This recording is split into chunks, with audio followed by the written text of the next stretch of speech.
anything else, then phone calls that went up 141%, 89% of them came through the internet. The ad only ran on TV, radio, and the newspaper.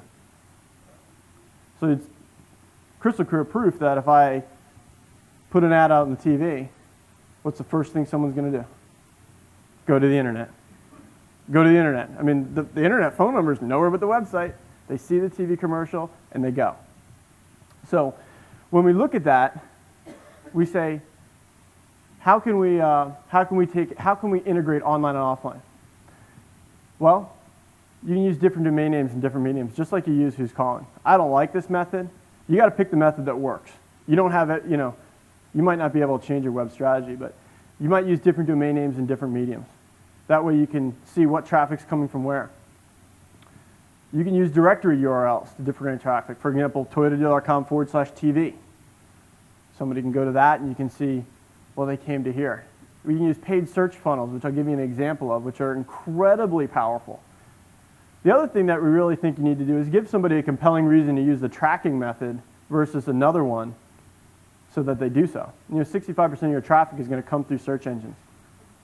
If you look at that commercial, what did they do? They went to Google or Yahoo or wherever they preferred, and they typed in the dealership name, they got to the site, and they called the phone number. You need to give, if you're going to ask somebody to go to a different URL, you need to give them a compelling reason. One way we've got around that is instead of giving them our sites, is go to Google and Google a keyword. Now, the first time I proposed this deal, they go, that's insane. You're going to send them somewhere other than my site and tell them to Google a paid search word and I'm going to pay money for that? So they do it anyway. I mean, you put the ad on TV, the first thing you do is go to Google. Let's go with this, roll with the punches. So I'm going to show you a campaign we did recently that has an interesting, what we call a paid search funnel. So it drove traffic to their site through paid search. And here's the spot. Again, don't worry about the spot. You like it, you hate it, whatever. There's an important element in here. And they're going to tell you to Google a keyword. And I want you to watch that part. It's right at the end. They say Google the keyword. And so watch the spot and we'll go from there. You've heard about cash for clunkers, but if you're shopping for a used car, you're out of luck. It only applies when you're buying new. Unless you're at Harold Ziegler. Because for a limited time, Ziegler is offering an exclusive clunker rebate on every used car on our lots, up to $4,500 for your clunker, no matter what it's worth. And you can use it towards any new, used, or certified vehicle. To find out more, Google Ziegler Cash. Harold Ziegler for a great experience. Okay.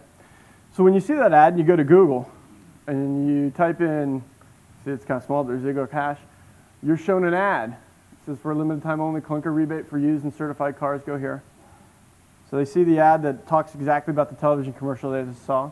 And then it drops them off on a deep link. It doesn't drop them off on the home page. It drops them off on a page that has another video about the program, lead forms, links to different areas of their sites. And so it's the natural funnel that they're going through, and we're just going through it with them. Now, I have a dealer that says, hey, a customer comes in your dealership, they're going to buy a car. Just don't get in the way. If someone comes in, they're going to, they come in because they're interested in the car. Let's not get in their way.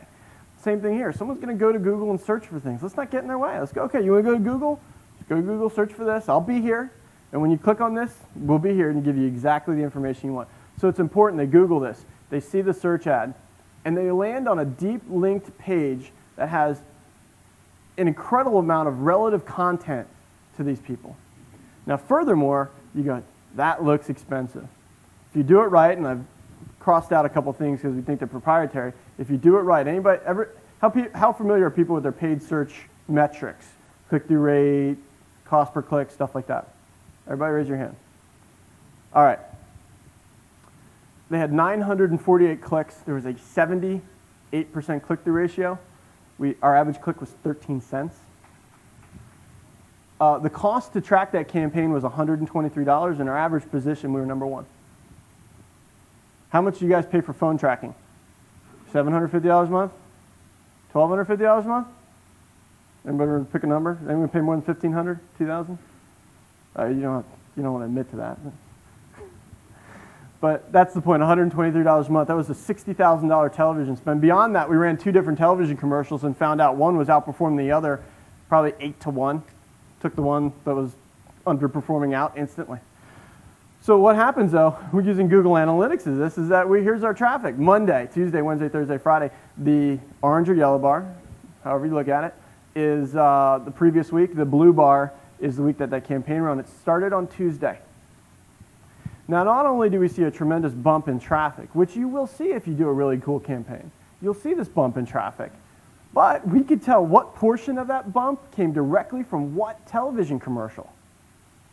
So not only did we see that they came in, we could also see that the people who came in viewed 32% more pages than the average internet user, spent 21% more time on our site than the average internet user, and 22% of them it was a higher new visitor rate, 22% higher than our site average. So not only do we get them to our site, give them the information that they want, show them a deep link content, we then track them. We track our television commercials through our analytics.